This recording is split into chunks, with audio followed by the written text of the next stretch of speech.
ব্রেস্টো, Cameron Green, Jimmy Smith, Matheesha Pathirana সহ 1350 জন player নাম নথিভুক্ত করিয়েছেন IPL 2026-এর জন্য।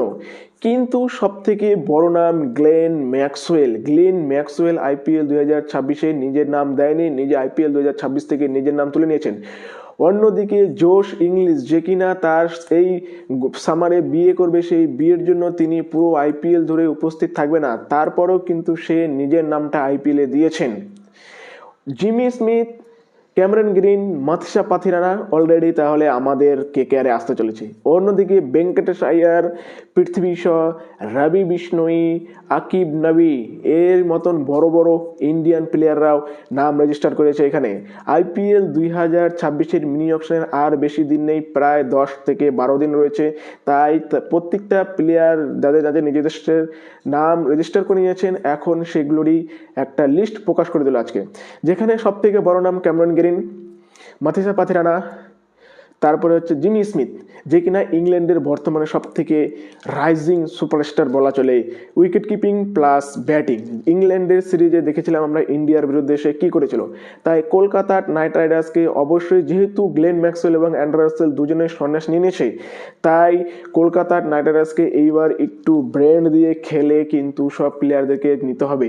ক্যামেরন গ্রিনের পিছনে ঠিক ততটাই পয়সা খরচা করতে হবে যতটা নিলে আমরা বাদবাকি প্লেয়ারদেরকে কিনতে পারবো। কারণ ক্যামেরন গ্রিনকে নিতে গিয়ে যাতে আমরা এমন না হয়ে যায় যে আমরা পরে টিমটাকে ঠিক মতন সিলেক্ট না করতে পারি, টিমটাকে ঠিক মতন ম্যানেজ না করতে পারি, সেদিকে নজর রাখতে হবে।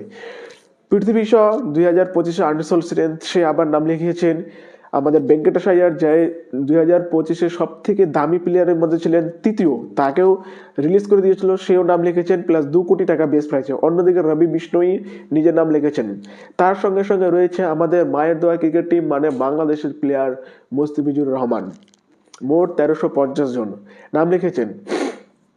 এবার কলকাতা কাকে কাকে টার্গেট করতে পারে সেটা হচ্ছে সব থেকে বড় প্রশ্ন। কলকাতা জিমি স্মিথ, এটা একদম 100% লিখে রাখো, জিমি স্মিথ এবং জনি ব্রেস্টো এই দুজনের মধ্যে একজন আমাদের দলে আসতে চলেছে। কারণ Jimmy Smith fast bowling plus spin দুটাই ভালো খেলে, প্লাস ওপেনিং করে, তার হাতে বড় বড় শট আছে, সেটা আমরা দেখেছি। তাই জিমি স্মিথ একদম পারফেক্ট হতে পারে আমাদের এজ এ রিপ্লেসমেন্ট, যেটা কি আমরা ফিলিপ সল্টের রিপ্লেসমেন্ট যেটা আমরা খুঁজছি, সেটা কিন্তু জিমি স্মিথ আমাদেরকে দিতে পারে।